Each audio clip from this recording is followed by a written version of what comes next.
All right, this next section is on networking and how to go about doing it. Who is your network? Family, friends, professors, colleagues from jobs that you've held, supervisors, attending career fairs. That's an excellent way to build your network. Also, folks, let me encourage you to sign up for a mentor at your career center. Your career center here is fabulous. Sign up for a mentor. This person can guide you, introduce you to people, act as a sounding board, but start building your network now. Don't wait until you graduate. Networking is not using people. It's asking for advice. It's spreading the word that you're interested in a position in a particular field. So why do you think LinkedIn is so popular? It's used for networking. I couldn't personally do my job without LinkedIn. It just really accelerates the process with a client when I can find a contact person within a company. Many professors consult. Set an appointment to see him or her for 15, 20 minutes. Now you'll need an elevator pitch to be able to do that. Let me read one that I helped write for a Xavier student. This is what we call a 30-second elevator pitch. Hello, my name is Sarah Smith. I'm currently a junior at Xavier University with a marketing degree, working on a marketing degree. I have a 3.2 overall GPA and a 4.0 marketing GPA. I'm a member of the Xavier equestrian team and was elected the vice president and team captain. I'm currently an intern for the Cincinnati Bengals, where I assist the premium seating department. Through my work experience, I've acquired specialization in communication, attention for detail, and hope to continue my career in sports marketing, event planning, retail merchandising, and consumer goods in the greater Cincinnati area.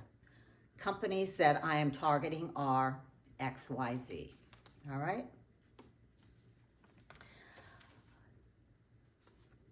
When you meet with these professors, having that target list of companies is important. Let them take a look at that target list, see if they have any contacts. Ask them if you could use their name to make the connection. I have a saying, be bold. I'm not talking about being bold, grabbing onto their ankle and drawing blood, but I am saying be bold enough to get an answer before you let go. I tell clients if they don't learn how to network, they're going to be job seeking for a long time. Since I live on a farm, I like to use farm analogies. Networking is like farming. You plant seeds, you water, you fertilize, and eventually one or two or three of those seeds will sprout. Also, parents are a good networking contact. I have a young client right now, I mentioned him before, Nick, whose father is a very successful entrepreneur. And I've encouraged Nick to use his dad. So he's introducing Nick to folks right now, asking them for advice, explaining to them the position that he's seeking and see if they could possibly introduce him to others. It was through one of those contacts that, guess what? He got a job offer. But when we discussed it, he turned the job down. And that's okay. He didn't feel this was the right job at this time.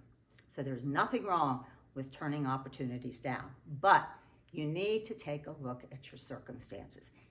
If currently you're running on fumes, then you probably need to take the job and keep on looking. Extroverts don't have a problem with networking. I love to network. I love to meet new people. I love to learn what they do. It's introverts who are hesitant or nervous about it. Maybe if you're an introvert, you only want to do one or at most two networking meetings a week.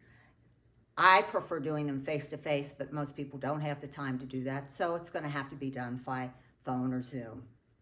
But I'm guaranteed the more you do them, the more comfortable and relaxed you're going to be. A tip for networking: come equipped with good conversation starters.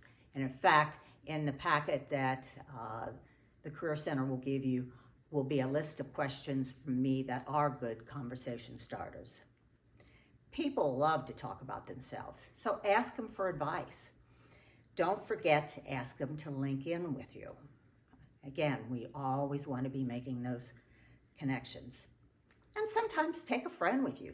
That kind of relaxes you, puts you more at ease. And I'll tell you a story that happened in the last year. I went to a networking meeting at the European American Chamber of Commerce, and I took two of my introverts with me, Evan and Megan. They did not want to network, but I said, come along with me. I'll show you by example. Introduced them to some people. I had to leave to go to another networking meeting, and by the time I left, guess what? Evan and Megan had found people to talk to. And when I asked, how comfortable were you? They said, not bad. Again, the more you do it, the easier it's going to be. In fact, Evan came back a few months later and said, guess what, Dana? I'm still attending those meetings. I really enjoyed it. Afterward, send them a nice email, or better yet, if the meeting went extremely well, like with the professor, I would send them a handwritten note. What an impression a handwritten note makes on a person. I know in the 30 plus years that I've done this, I've probably received a dozen handwritten notes. Not a lot, but when I do receive that handwritten note, guess what? If they call again or ask for a favor, guess who gets my attention? Those folks that have sent me that handwritten note.